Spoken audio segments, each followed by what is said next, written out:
juice. No job, what's the use? Last night past the joint, still life, yeah, that's the point.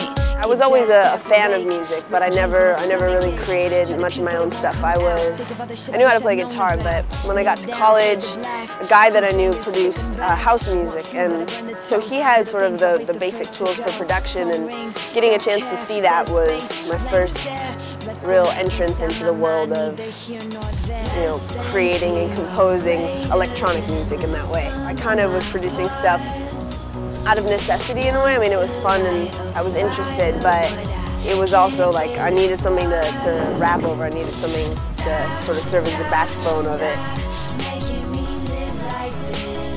Yeah, so when I'm starting to make a song, it can kind of go like one of two ways. First is either I come up with some like hook or idea that already has a melody, and then I start building some kind of bare bones like 16-bar riff with a drum loop over that, and then I flesh out the rest of the song. Or some days I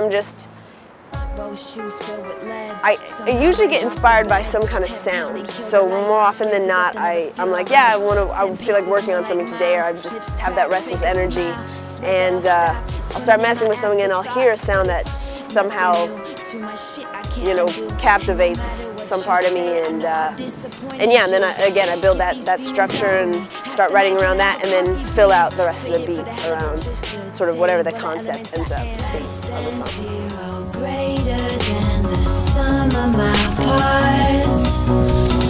Want to light a fire, but I can't get a spark.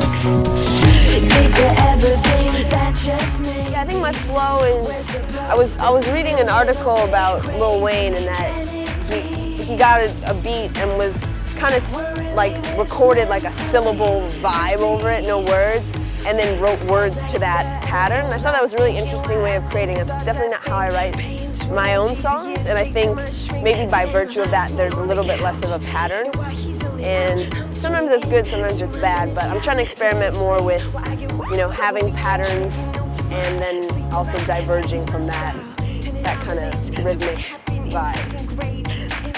For me it's always been about people who are like a little bit left of center.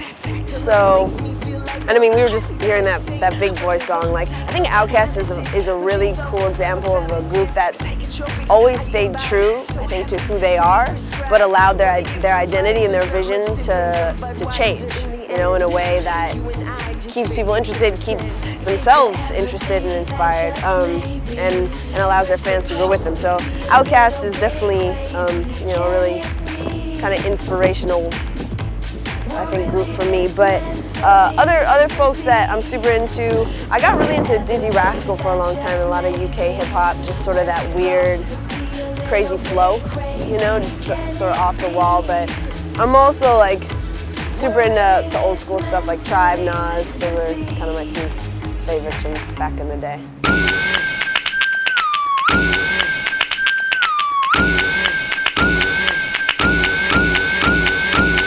My head hurts, my back too. Nervous breakdowns, already had two. Phone bill, way past due. Yeah, I think like I'm kind of a wordy person, and I always like people tell me shut up. So hip hop's cool because it offers that opportunity to really like fit a lot of wordplay and different kinds of just word dynamics, I guess, within a song. Whereas you kind of got like a more traditional rock song, there's just fewer opportunities to just cram stuff in there.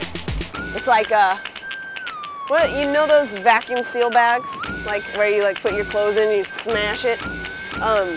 That's kind of like how I think about it. I'm like trying to fit so many words in. Sitting in a boardroom, hella bored, can't hear a thing though my amp's on 10. Mind in a permanent state of flux. Mental double dutch, had a bag of Cheetos, ate them up. 3 p.m. and I'm still waking up. Wishing I could save myself, but I'm not brave enough. What's up, I'm K.FLAY, and I'm from San Francisco, California. With every morning bran flakes, how much bullshit can a man take till she finally breaks? The difference between getting what you want and what they want is nuance. So listen, baby girl, put your boots on. Here's something to chew on. In the end, we might go to hell or we might go to heaven. So you might as well cut it out with the crisis of faith, feeling crushed in the dome like a vice to the face, and you might just escape all the time.